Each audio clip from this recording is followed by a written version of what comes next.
다니엘이 이 조서에 왕의 도장이 찍힌 것을 알고도 자기 집에 돌아가서는 윗방에 올라가 예루살렘으로 향한 창문을 열고 전에 하던 대로 하루 3번씩 무릎을 꿇고 기도하며 그의 하나님께 감사하였더라. 아멘.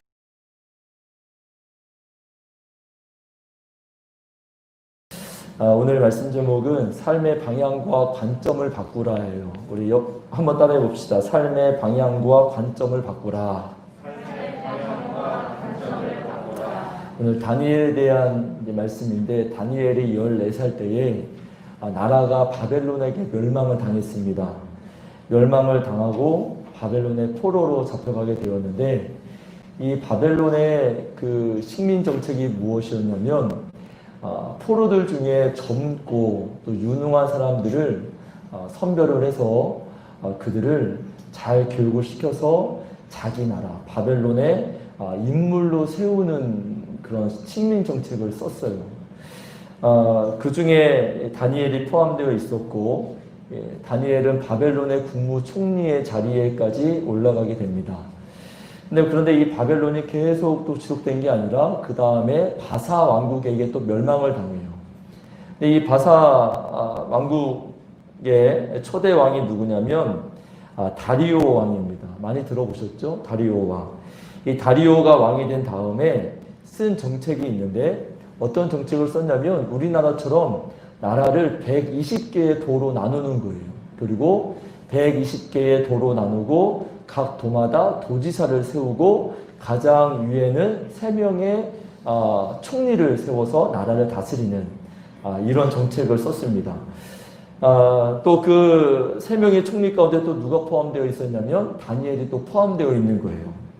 여러분, 이 포로의, 어떻게 보면 포로의 신분인데, 포로의 신분으로서 바벨론의 국무총리가 되고 또 그 다음 왕국이었던 메대와 바사 왕국의 또 넘버 3 안에 들었다는 것은 이거 참 쉽지 않은 일이고 어떻게 보면 참 불가능한 일이에요. 여하튼 그 가운데에 이 다니엘이 이제 포함되어 있었다라고 하는 것입니다. 그런데 더 신기한 건 뭐냐면, 오늘 어차피 이제 PPT 화면이 없으니까 성경책을 한번 보시면 6장 3절에 한번 말씀을 보세요. 6장 3절 하반절의 말씀을 보시면 왕이 그를 세워 전국을 다스리게 하고자 한지라, 이렇게 말씀하고 있습니다. 이 왕이, 다리오 왕이 3명의 총리 중에서도 넘버 1으로 이 다니엘을 이렇게 선임을 해서 온 나라를 다스리게 하는 이런 위치까지 다니엘이 이제 올라가게 되었습니다. 근데 여러분, 이런 계획을 누가 알게 되었냐면 다른 사람들이 또 알게 되어지는 거예요. 생각을 해보세요. 여러분, 포로 출신인데, 그렇죠? 포로 출신인데다가 이방민족인데다가 여러분 또 멸망당한 바벨론 왕국에서 국무총리도 한 사람이었고, 또 새로운 왕국에서도 또 넘버 1이 된다고 하니까 여러분 얼마나 시기 질투가 많겠어요. 그래서 다른 사람들이 이 왕의 계획을 알고는 다니엘을 죽이려고 작당을 합니다. 작당을 하는데 다니엘에게 흠이 있어요, 없어요? 다니엘에게 흠이 없는 거예요. 다니엘에게서 흠을 찾지 못하다가 다니엘에게서 결국 한 가지의 흠을 발견하게 되어지는데, 그 한 가지의 흠이 어디 있었느냐? 그게 오늘 5절의 말씀이에요. 우리 5절의 말씀도 같이 한번 읽어볼까요? 우리 6장 5절 같이 한번 읽어보겠습니다. 시작. 그들이 이르되 이 다니엘은 그 하나님의 율법에서 근거를 찾지 못하면 그를 고발할 수 없으리라 하고. 아멘. 여러분, 어디서 다니엘의 흠을 발견했냐면 하나님의 율법에서 흠을 발견한 거예요. 근데 이 하나님의 율법이 뭐였냐면 하루에 3번씩 하나님 앞에 기도하는 것. 이 하나님의 율법을, 이 하나님의 말씀을 다니엘이 지키고 순종하는 삶을 살았기 때문에 여기서 다니엘의 흠을 이제 발견을 하게 됩니다. 그래서 이것을 책잡아서 다니엘을 죽이려고 계략을 세우게 되는 거예요. 그래서 이 다니엘을 시기하는 사람들이 법을 하나 제정을 하려고 합니다. 어떤 법을 제정을 하려고 하느냐? 앞으로 30일 동안, 한 달 동안 다리오 왕 외에 어느 누구에게나, 사람에게나 어느 다른 신에게나 절을 하거나 숭배하는 자는 사자굴에 던져 죽이자, 이런 법을 책정을, 이제 법을 만들려고 하는 거예요. 제정을 하려고 하는 거예요. 이 법을 다리오 왕에게 건의를 했더니 다니엘은 좋아하죠. 왜냐하면 새로운 왕국의 첫 왕조였기 때문에, 첫 번째 왕이었기 때문에 자신의 왕권을 강화할 수 있는 아주 좋은 법이었습니다. 그래서 이 법을 허락을 해주는 거예요. 도장을 찍고 이 법을 결국 제정을 했어요. 근데 여러분, 그리고 난 다음에 그 다음 말씀이 오늘 10절의 이제 말씀인 거예요. 오늘 10절의 말씀을 한번 보시면 이렇게 말씀을 합니다. 다니엘이 이 조서에 왕의 도장이 찍힌 것을 알고도, 이렇게 말씀하는 거예요. 알았다는 거예요. 다니엘은 자기가 똑같이 하나님을 향하여 기도하면 자기가 죽을 거를 알고 있었어요. 그런데도 어떻게 했느냐? 다음 부분을 보니까 자기 집으로 돌아가서 윗방으로 올라가 예루살렘을 향한 창문을 열고 전에 하던 대로 하루에 3번씩 무릎을 꿇고 기도하며 그의 하나님께 감사하였더라. 이렇게 말씀합니다. 여러분, 다니엘은 자신이 사자굴에 던져질 줄 알면서도 하나님 앞에 기도했어요. 자신이 죽을 줄 알면서도 기도하는 것을 포기하지 않았어요. 여러분, 이게 뭐예요? 여러분, 이게 믿음인 줄로 믿습니다. 여러분, 이게 쉬운 일이에요? 결코 쉬운 일이 아니에요. 그럼에도 불구하고 다니엘에게 있어서는 기도하는 것을 절대 포기할 수 없기 때문에 끝까지 기도하는 것을 내려놓지를 않은 거예요.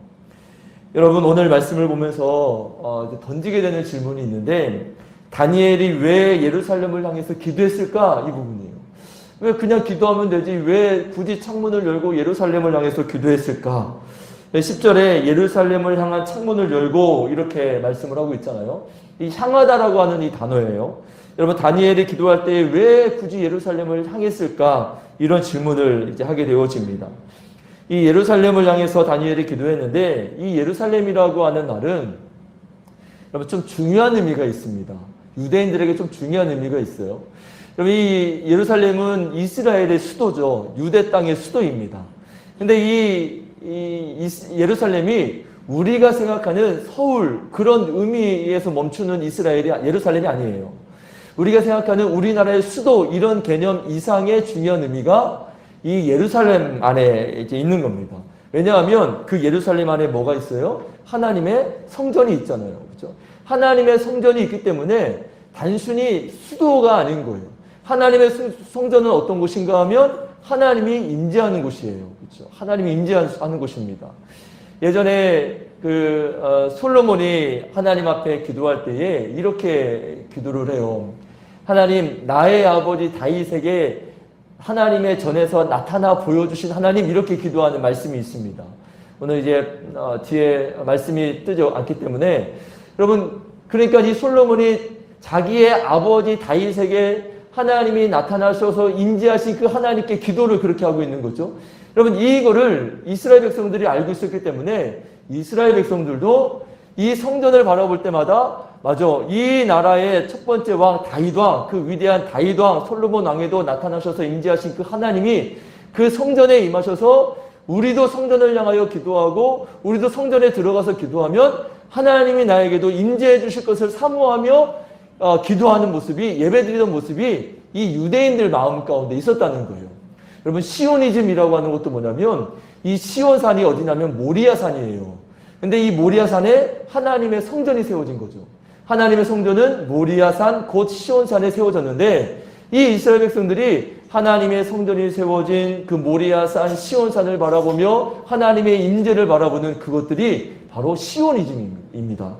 그래서 여러분, 이 이스라엘 백성들에게는 늘 하나님의 성전, 하나님의 임재를 같이 이제 생각을 했습니다. 그래서 이 다니엘이 예루살렘을 향하여 창문을 활짝 열고 기도했다라는 것은 다니엘이 하나님의 임재를 사모했다라는 말이 되는 거예요. 그리고 또 적의 계략에도 불구하고 전에 하던 대로 똑같이 창문을 열고 하나님 앞에 하루에 3번씩 무릎 꿇고 기도했다라는 것은 죽음 앞에서도 나의 삶의 방향을 분명히 하겠다라는 다니엘의 의지도 그 안에 포함되어 있는 거예요. 다니엘이 자신의 삶의 방향을 죽음 앞에서도 나는 여전히 하나님께로 향하겠다라는 이런 의미가 그 안에 포함되어 있는 거예요. 여러분, 삶의 방향이 하나님께로 정해지니까 다니엘이 삶의 방향을 하나님께로 정하니까 사자굴 앞에서도 여전히 하나님의 말씀대로 기도하는 모습을 우리가 발견을 할 수가 있는 것입니다. 여러분, 우리가 방향이 참 중요합니다. 여러분, 방향을 잡지 못하면 갈피를 잡지 못하는 거예요. 방향이 없으면 갈피를 잡지 못해요. 그러나 여러분, 방향을 정하면 어떻게 돼요? 무엇을 내가 한 방향을 정하면 갈피를 잡을 수가 있는 거죠. 생각이 막 혼란스러워도 내가 방향을 잡으면 생각이 정리가 되는 거예요. 혼란스러운 부분이 정리가 되는 거예요. 내가 영적으로 좀, 신앙적으로 좀 혼란스럽다. 그때 여러분, 우리가 해야 할 일은 방향을 잡는 거예요. 방향을 잡으면 내 삶의 혼란스러운 부분들이, 그리고 내 신앙의 혼란스러운 부분들이, 그리고 내 신앙적으로 영적으로 혼란스러운 부분들이 방향을 잡고 또 질서가 잡히게 되는 것입니다. 그래서 방향이 참 중요하고 방향을 잡는 게 참 중요한 거예요. 여러분, 삶의 방향이 참 중요합니다. 여러분, 다니엘의 삶의 방향은 그 나라에서 넘버 1이 되는 게 아니었어요. 그렇죠? 넘버 3 안에 드는 게 아니었습니다. 다니엘의 삶의 방향은 이제 새로 시작한 이 바사 왕국에서 다리오 왕의 눈에 드는 게 이 다니엘의 삶의 방향이 아니었어요. 그랬다면 여러분, 무릎 꿇고 기도하지 않았죠. 기도하지 않았을 거예요. 여러분, 이 다니엘의 삶의 방향은 하나님이었어요. 다니엘의 삶의 방향은 여전히 내가 하나님께 향하는 것이었습니다. 그랬기 때문에 여전히 사자굴이라고 하는 그런 법이 제정되었음에도 불구하고 무릎 꿇고 전에 하던 대로 기도할 수 있었다라고 하는 거예요. 여러분, 이스라엘 백성들이 광야 40년을 막 방황을 하다가 가나안 땅에 들어가기 전에 하나님이 이스라엘 백성들에게 하신 말씀이 있어요. 어떤 말씀을 하셨냐면 삶의 지침을 주시는데 제가 한번 읽어드리겠습니다. 여호수아 24장 23절. 여호수아가 이르되 그러면 이제 너희 중에 있는 이방신들을 치워버리고 너희 마음을 이스라엘 하나님 여호와께로 향하라 하니, 이렇게 말씀해요. 여기서도 향하라 이런 말을 하고 있는 거예요. 이 영적 리더십을 가지고 있었던 여호수아가 이스라엘 백성들에게 이제 가나안 땅에 들어와서 가나안 땅에 정착을 하고 있는데, 이 가나안 땅에서 신앙생활하는 동안에 일단 이 땅에 있는 모든 이방신들을 다 치워버려라, 이렇게 말씀을 하고, 그 다음에는 너희의 마음을 하나님께로 향하라, 이렇게 말씀하는 거예요. 여러분, 가나안 땅에서 이스라엘 백성들이 여러분 하나님께로 마음을 향하지 않으면 이방신들을 섬기는 그런 자들이 될 수밖에 없는 거예요. 여러분, 이것들을 우려해서 여호수아가, 이 리더가 하나님께로 향하라, 삶의 지침, 영적 지침을 내려주고 있는 것을 볼 수가 있는 것입니다. 여러분, 하나님께로 우리의 마음을 향하는 것이 신앙의 시작인 줄로 믿습니다. 여러분, 우리의 삶을, 우리의 마음을 하나님께로 향하는 것이 우리 신앙 성장의 시작점이 되는 줄로 믿습니다. 그때부터 우리 신앙이 성장하기 시작하는 거예요. 여러분, 예배가 뭡니까? 여러분, 예배는 하나님께로 향하는 거예요. 그렇죠? 여러분, 찬양과 기도할 때에도 여러분, 이것들도 다 하나님께로 향하는 거예요. 찬양 그냥 부르시면 안 돼요. 찬양 그냥 부르시면 안 됩니다. 찬양 부르시면서 나의 의지를 담아 하나님 앞에 찬양을 드리시는 거예요. 찬양을 부르는 게 아니고 찬양을 드리는 거죠. 여러분, 기도도 드리는 거예요. 우리 장로님이 대표기도 하시잖아요. 장로님들이 대표기도 하실 때 장로님도 기도를 드리시고, 우리도 함께 우리의 삶과 의지를 다 드려서 함께 아멘으로 화답하여 우리의 의지를 함께 드리는 거예요. 여러분, 예물도 한번 말씀을 드렸잖아요. 예물도 어떻게 하는 거예요? 예물도 드리는 거예요. 여러분, 그냥 돈 드리는 거 아니에요. 하나님 그지 아니에요. 돈 드리는 게 아니고 이 예물과 함께 나의 마음도 드리는 거예요. 마음도 드리고, 그리고 이 예물과 함께 나의 뜻도 드리고 나의 정성도 드리는 거예요. 그러니까 여러분, 이 예배를 통해서 우리가 나의 삶의 방향을, 나의 마음의 방향을 하나님께로 확고히 하는 것이 바로 이 예배인 것입니다. 여러분, 분명한 것은 예배에 승리하는 자가 일주일 동안의 삶에도 승리합니다. 왜냐하면 이 예배를 통하여 삶의 방향이 확고히 정해지면 그 삶의 방향을 따라 일주일 동안의 삶이 정해지기 때문에, 예배에서 승리하면, 예배를 통하여 내 모든 삶의 방향이 하나님께로 정해지면, 여러분, 일주일 동안 그 말씀 가지고 예배 동안에 내가 드렸던 나의 의지와 모든 방향을 가지고 일주일 동안 살아가면 우리의 삶이 승리하는 삶이 되어지게 되는 거예요. 그래서 여러분, 예배가 중요한 거 아니겠어요? 여러분, 예배가 무너지면 예배에 민감할 수밖에 없는 이유가, 여러분, 예배가 무너지면 우리 신앙 전체가 다 무너지는 거예요. 예배 아무것도 아닌 게 아니에요. 예배가 무너지면 모든 게 다 무너져요. 예배가 무너지면 교회도 무너져요. 예배가 무너지면 가정도 무너집니다. 그래서 예배는 하나님께로 방향을 향하는 것이기 때문에 예배는 수백 번, 수만 번 강조해도 여러분 아무런 어색함이 없는 거예요. 어려움이 없는 거예요. 여러분, 예배를 강조해야 되고 예배에 민감할 수밖에 없는 거예요. 여러분, 우리가 방향을 잡지 못하면 여러분 헤매게 되어집니다. 여러분, 우리 모두는 다 성장하고자 하는 마음이 있어요. 올 1년표가 열매로 알리라 하잖아요. 우리가 지난주에 열매에 대해서 말씀을 드렸고, 이번 주 큐티 말씀 중에도 열매에 대한 말씀을 또 하셨었어요. 그렇죠? 근데 여러분, 우리가 왜 성장하지 못할까요? 우리가 왜 열매 맺지 못하는 신앙이 될까요? 그 이유는 우리의 방향을 하나님께로 향하고 있지 않기 때문인 거예요. 그렇지 않아요? 우리의 방향을 하나님께로 향하고 있지 않기 때문에 그 방향이 흐려져 있으니까 열매가 나타나지 않는 거예요. 여러분, 고난 가운데서도 그렇죠. 고난 가운데서도 중요한 게 뭐냐? 고난 중에도 나의 방향을 확고히 하는 거예요. 고난 중에도 나의 방향을 하나님께로 확고히 하면 그 사람은 여러분 흔들리지 않아요. 방향이 하나님께로 향한 그 방향이 흔들리면 고난과 함께 흔들리는 거예요. 물론 고난 중에 우리의 마음이 아프고 어렵고 힘들어요. 누구나 다 그렇습니다. 다윗도 그랬죠. 근데 여러분, 그 가운데서도 고난 중에서도 그럼에도 불구하고 방향이 하나님께로 향하져 있는 사람은 끝까지 그 신앙이 무너지지 않는 거예요. 그래도 그 가운데서도 하나님을 찾는 거예요. 왜냐하면 하나님이 나의 소망이라는 걸 알기 때문에 하나님을 찾는 거예요. 여러분, 고난 중에 하나님께로 방향을 향하면 반드시 나를 도와주실 것이라는 하나님의 그 도우심을 믿는 믿음이 있고 그 하나님으로 인하여 소망을 주시기 때문에 여러분, 고난 중에도 방향을 확고히 하는 사람이 다시금 일어설 수 있고 힘있게 나아가는 것이고 다시금 기도하고 하나님께로 나오고 예배하고 하나님께 소망을 두는 이런 삶을 살아갈 수가 있는 것입니다. 여러분, 또 이 방향을 확고히 하면 하나님께서 우리에게 믿음과 담대함을 주십니다. 다니엘이 인생의 방향을 정하니까 자기를 죽이려고 하는 그 사람들 앞에서도 담대했어요. 여러분, 상상을 해보면 다니엘도 사람인데 왜 두렵지 않겠습니까? 다니엘에게 세 친구가 있었는데 유독 이 6장, 오늘 6장에서는 세 친구가 언급되지 않아요. 그러니까 어쩌면 다니엘이 지금 홀로 이 싸움을, 영적인 싸움을 싸우고 있는 겁니다. 여러분, 이런 상황에서 다니엘이 홀로 이렇게 적들의 시기하는 자들의 이런 모략과 또 비난과 또 죽이려고 하는 이런 모함과 이런 것 속에서 혼자 이 모든 상황을 감당하려고 하니까 더욱더 두려웠을 거예요. 여러분, 사자굴에 던져질 생각을 한번 해보세요. 어느 누가 두렵지 않겠어요? 두려운 마음이 다니엘에게도 있었습니다. 아마 이제 이런 생각을 해봤어요. 아마 나 같으면 어떻게 했을까? 아마 우리였으면 어떻게 했을까? 아마 적당하게 사자굴 앞에서 적당하게 하나님과 좀 타협하지 않았을까? 이런 생각을 하면서 드는 생각은 아마 이렇게 타협을 했을 거라고 생각했습니다.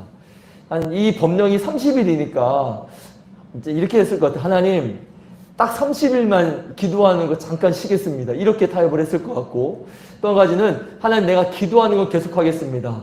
그런데 대신에 창문 닫고 기도하겠습니다. 왜냐하면 창문 닫고 기도하면 모르니까 사람들이 볼 수 없으니까 창문 닫고 기도하겠습니다. 또 한 가지, 하나님, 창문을 좀 열고 기도해도 내가 무릎은 꿇지 않겠습니다. 기도하는 이런 티는 내지 않겠습니다. 뭐 등등등 다양하게 좀 적당하게 타협을 하지 않았을까? 여러분, 이런 생각이 좀 저 같았으면 그랬을지도 몰라요. 여러분, 그러나 이 다니엘은요, 하나님께로 향한 이 방향을 고집스럽게 포기하지 않았어요. 그렇죠? 고집스럽게 포기하지 않았어요.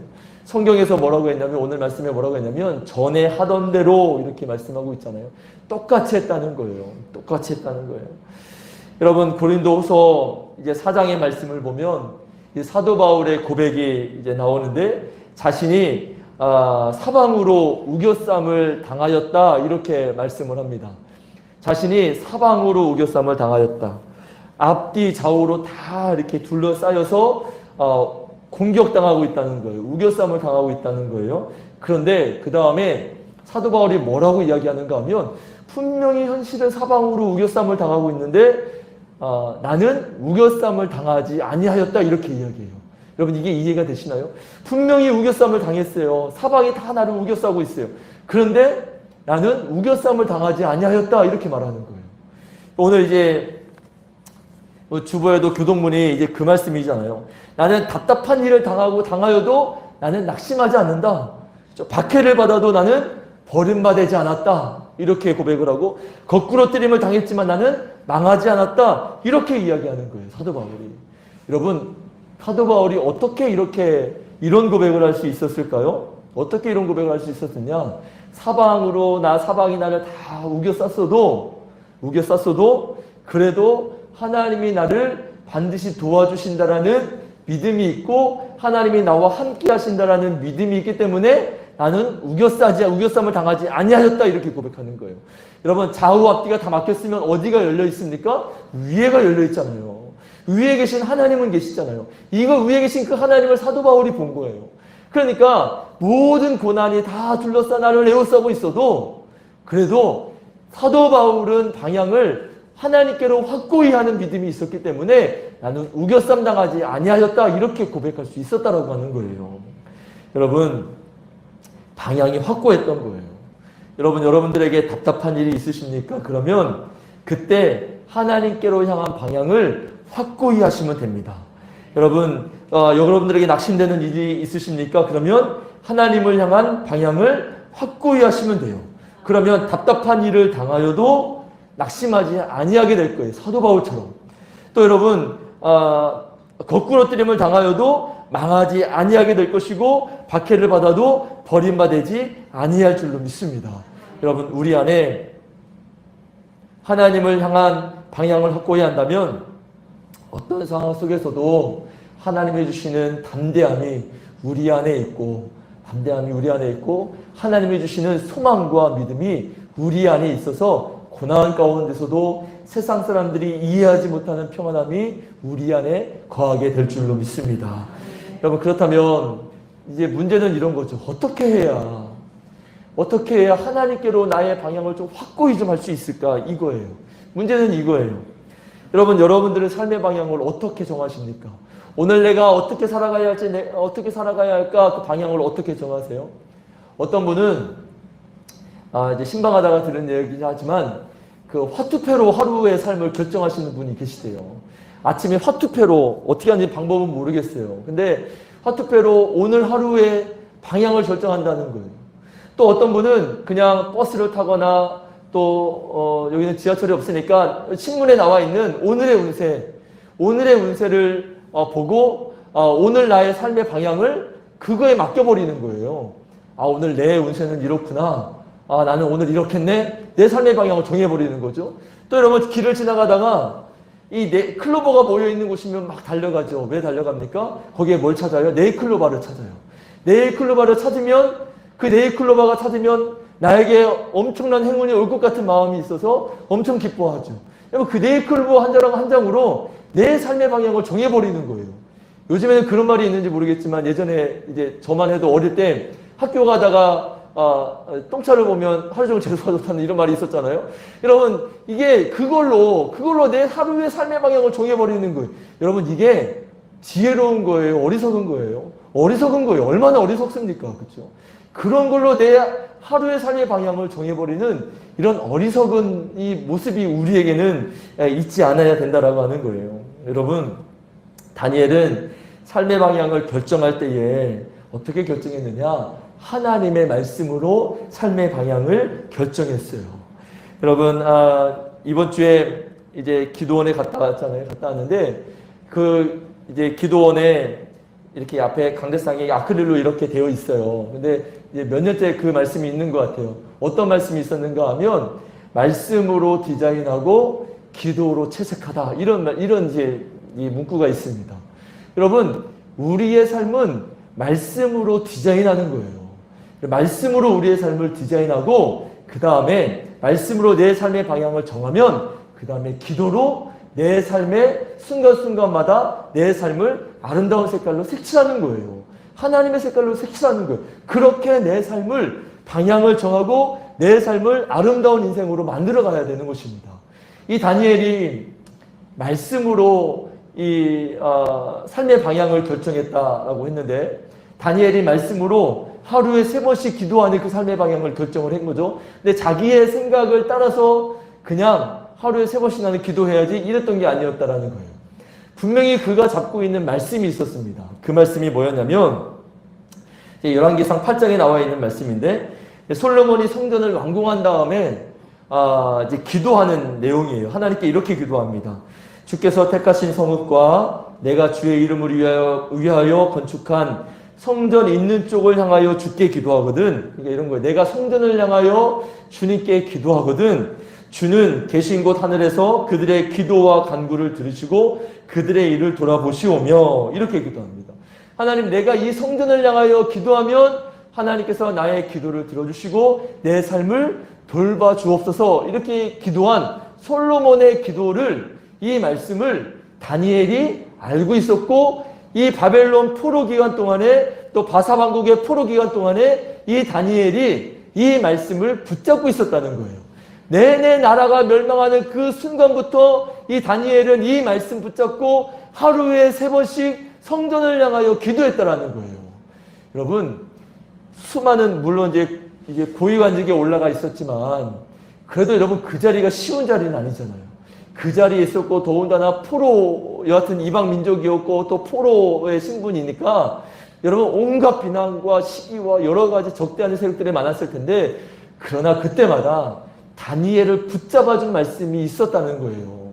다니엘은 혼자 의지로, 혼자 신념으로 그 시기를 이겨나간 게 아니고, 하나님의 말씀, 버팀목이 되는 말씀이 있었고, 그 말씀 붙잡고 이 시기를 헤쳐나가고 있었다라고 하는 것입니다. 여러분, 다니엘에게는 버팀목이 되는 말씀이 있었어요. 그러면 여러분들은 어떠세요? 여러분들에게는 버팀목이 되는 말씀이 있으십니까? 여러분, 유행가 18번지는 있지만, 노래방 18번지는 있지만, 여러분 찬양 18번지는 있으세요? 찬송가 18번지 있으세요? 아니면 말씀 18번지 있으세요? 내가 힘들고 어려울 때마다 내가 찾아보는 말씀이, 힘을 얻는 말씀이 있으세요? 여러분, 그런 말씀 적어도 몇 구절은 있어야 되는 거 아닌가요? 여러분, 우리가 세상 노래들이 막 눈물이 막 나요. 그렇죠? 요즘에 그런 프로그램 많잖아요. 막 감동받아 막 눈물도 막 나요. 근데 찬송가 부르면 눈물 납니까? 눈물 흘렸던 적이 언제이십니까? 여러분, 우리에게, 여러분, 이렇게 말씀을 가지고 나에게 버팀목이 되는 말씀이 있어야지, 여러분, 내가 어떤 상황에서도 이겨나갈 수 있는 거예요. 여러분, 만약 그런 말씀이 없다면 오늘부터 그런 말씀을 찾아보시고 꼭 체크를 해 놓으시고, 힘들고 어려울 때마다, 또는 기쁘고 좋을 때마다 그 말씀을 바라보시길 바랍니다.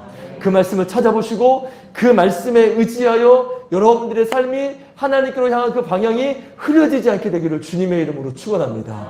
여러분, 말씀이 우리의 삶의 방향을 결정하게 해야 되는 거예요.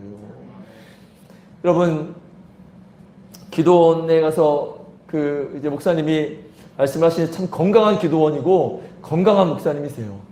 그렇게 건강한 부흥강사 목사님은, 제가 목사님이기 때문에 그 기도원을 제가 자주 가는데, 여러분, 그 목사님이 했던 얘기가 뭐냐면 이런 얘기예요. 아니, 우리가 사람들의 말에 들으면서 그 말에 우리가 삶이 이랬다 저랬다 그 말에 따라서 이렇게 흔들고 왔다 갔다 하고 하는데, 그러면 우리가 말씀 가지고 그래 본 적은 몇 번이나 있냐고. 이런 얘기를 하시더라고요. 무슨 얘기인지 아시죠?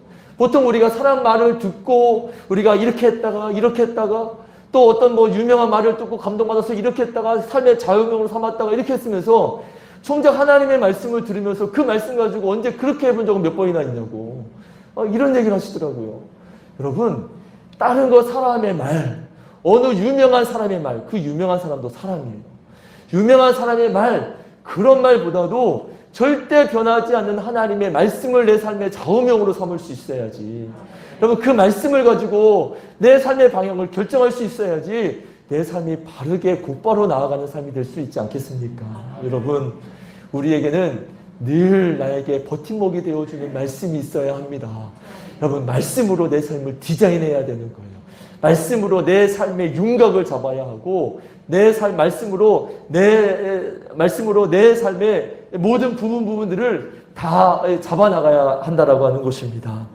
여러분, 말씀이 여러분들의 삶에 중요한 버팀목이 되어지고 말씀으로 여러분들의 삶이 움직여질 수 있게 되어지기를 주님의 이름으로 축원합니다.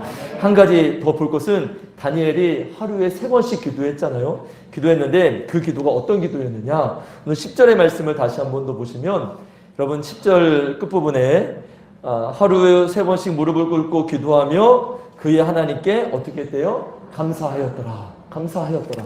이 다니엘이 드린 기도는 어떤 기도입니까? 감사 기도였어요. 근데 여러분, 다니엘이 지금 감사할 수 있는 상황이에요? 감사 못하는 상황이죠. 근데 여러분, 이게 신기한 거예요. 이게 믿음 아니면 이루어질 수 없는 기도예요. 여러분, 내가 기도하면 죽을 걸 알아. 사자굴에 던져질 거 알아요. 근데 그 와중에서도 불안불안할 거 아니에요. 창문 열어놓고 기도하는데 불안불안할 거 아니에요. 누가 볼까봐. 분명히 날 지켜보고 있을 건데. 근데 그때도 다니엘은 감사하는 기도했다는 거예요. 어떻게 이럴 수 있었을까? 어떻게 이럴 수 있었을까? 여러분, 이 다니엘이 우연찮게 심리학에 대한 글을 좀 보게 되었는데, 심리학에서도요, 감사라고 하는 부분을 굉장히 중요하게 여긴대요. 감사라는 이 부분을, 항목을. 근데 여러분, 언제 감사할 수 있느냐라는 것에 대해서 심리학도 말하기를 관점을 바꿀 때 감사할 수 있다, 이렇게 이야기를 하더라는 겁니다. 관점을 바꾸면 감사할 수 있다. 여러분, 우리가 늘 교회에서 하는 이야기 아니에요? 말씀에서 하는 이야기죠.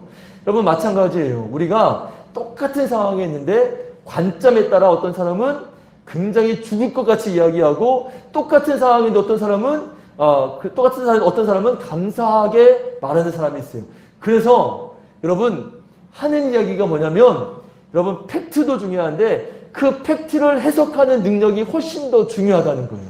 이해가 되시나요? 사실은 분명한데, 같이 만나고 있는 현실은 분명한데, 그 현실, 이 팩트를 해석하는 능력이 훨씬 더 중요한 거예요. 여러분, 10명의 정탐꾼이, 12명의 정탐꾼이 똑같은 팩트를 보고 왔어요.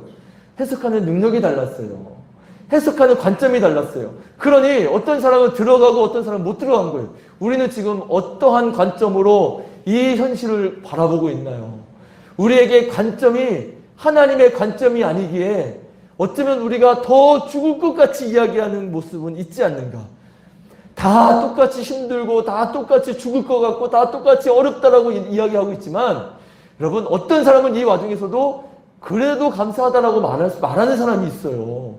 뭐가 다른 걸까요? 해석하는 능력이에요. 해석하는 능력이 뭐냐면 관점이에요. 어떤 사람은 굉장히 부정적으로 이야기해요. 어떤 사람은 긍정적으로 이야기해요. 그래서 사람을 볼 때 여러분 어떻게 해석하느냐 이걸 보는 거예요. 그렇지 않나요? 여러분, 사장님들 그럴 거예요. 리더들은 다 그렇게 봅니다. 여러분, 그러니까 하나님도 마찬가지신 거죠. 여러분, 그러니까 우리가 똑같은 상황이지만 우리에게는 관점이 중요하고, 우리가 관점 때문에 이 상황을 오히려 불평하고 원망하고 더 나아가서 하나님께 원망하는 이런 모습이 우리에게 있다면, 속히 우리의 관점을 바꾸어 하나님을 바라보고 이 나의 현실을 바라보고 또 이 관점을 바꿀 때, 그러면 우리에게 감사하는 마음이, 감사의 기도가 우리에게 이루어지는 줄로 믿습니다. 여러분, 어떤 권사님이 병원 신방 가면 권사님들이 한 최소 50대 이상은 잘 이렇게 죄송합니다. 나이가 중요한 것 같진 않아요. 병원 신방을 가보면, 분명히 병원에 입원해서 이렇게 팔 한쪽이 부러졌어요. 다리 한쪽이 부러지거나 그러면, 가면 때로 어떤 사람은 감사하대요. 목사님, 그래도 오른팔이 아니어서 다행이래요. 때로는 이제 오른팔이 부러졌거나 오른다리가 부러졌으면, 어떡하냐 이렇게 말씀을 드리면 자기는 왼손잡이라고 이야기하고, 이렇게, 그래도 감사하다고 이렇게 얘기하시는, 왼손도 잘 쓴다고 이야기하고, 이렇게. 여러분, 이게 뭐예요? 관점이잖아요, 관점. 그렇게 말하시는 분들 많이 보셨을 거예요. 여러분, 이게 그 상황을 바라보는 관점의 차이인 거예요. 여러분, 우리가 우리의 삶의 현실과 우리의 삶의 이런 상황과 사자굴이라는 이런 현실은 없지만, 이런 상황 속에서도 우리는 이 관점을 바꾸어 하나님의 관점으로 이런 모든 상황들을 바라봄으로 말미암아 우리 안에 감사 기도가 넘쳐나게 되어지기를 주님의 이름으로 축원합니다. 여러분 말씀을 마무리하도록 하겠습니다. 오늘 두 가지를 말씀을 드렸어요. 하나는 우리의 삶의 방향을 바꾸자는 거예요. 그렇죠? 우리의 삶의 방향을 바꾸는 건데 어떻게 바꿀 수 있느냐? 말씀으로 바꿀 수 있다는 거예요. 방향만 잡으면 질서는 잡힌다는 거예요. 방향만 잡으면 우리의 신앙에 열매가 생긴다는 거예요. 방향을 바꾸자.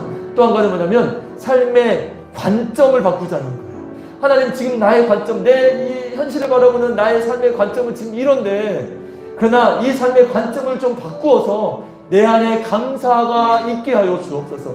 이걸 말씀을 드렸어요. 여러분 삶의 방향과 삶의 관점을 바꾸는, 그래서 우리가 모든 것들이 하나님께로 향하여지는 우리의 삶과 우리의 신앙이 되어지기를 주님의 이름으로 축원합니다. 우리 시간에 함께 기도하겠습니다. 하나님, 내 삶의 방향이 바뀌어지길 원합니다. 하나님, 내 삶의 관점이 바뀌어지길 원합니다. 하나님, 온전히 하나님께로 향하여지기를 간절히 원합니다. 우리 다 같이 우리 그냥 같이 한번 짧게 함께 기도하시겠습니다. 함께 기도합니다. 사랑과 은혜가 풍성하신 하나님 감사합니다. 이 시간에 우리가 함께 기도합니다. 하나님, 나의 삶의 방향이 주님께로 향하여지기를 간절히 원합니다. 사자굴 앞에서도 타협하지 아니하고 여전히 전에 하던 대로 주님께 무릎을 꿇고 기도했던 이 다니엘의 모습처럼 하나님, 우리의 삶의 방향을 주님께로 확고히 할 수 있도록 인도하여 주시어서 우리의 삶의 방향이 확고해짐으로 말미암아 아버지 우리의 신앙의 열매가 맺히게 하여 주시고, 아버지 하나님 주님께서도 오심으로 말미암아 하나님께서 우리의 모든 삶의 신앙의 영적인 열매가 맺힐 수 있도록 인도하여 주옵소서. 삶의 관점도 바뀌게 하여 주시고 해석하는 능력이 달라지게 하여 주시고 하나님의 관점으로 하나님의 생각으로 해석할 수 있는 능력이 우리 안에 나타날 수 있도록 인도하여 주옵소서. 사랑의 하나님 감사합니다. 하나님, 우리가 이 땅을 살아가는 동안에 갈팡질팡할 때가 너무나도 많이 있습니다. 고민할 때가 너무나도 많이 있고 혼란스러울 때가 너무나도 많이 있습니다. 하나님, 그러나 그때마다 우리의 삶의 방향을 하나님께로 확고히 할 수 있도록 인도하여 주옵시고, 말씀을 기준하여 말씀으로 내 삶을 디자인하고 또 말씀으로 내 모든 것들을 다 결정하고 방향을 잡음으로 말미암아 하나님이 기뻐하시는 삶의 방향들 될 수 있도록 인도하여 주옵소서. 하나님, 우리에게 현실을 해석할 수 있는 해석의 능력 또한 믿음의 능력이 될 수 있도록 인도하여 주옵소서. 하나님의 관점으로 내 삶을 바라보는 관점이 이루어질 수 있도록 인도하여 주옵시고, 그러므로 말미암아 우리 안에 감사의 기도가 넘쳐날 수 있도록 주여 도와 주옵소서. 감사드리며 이 모든 말씀 예수님의 이름으로 기도하옵나이다. 아멘.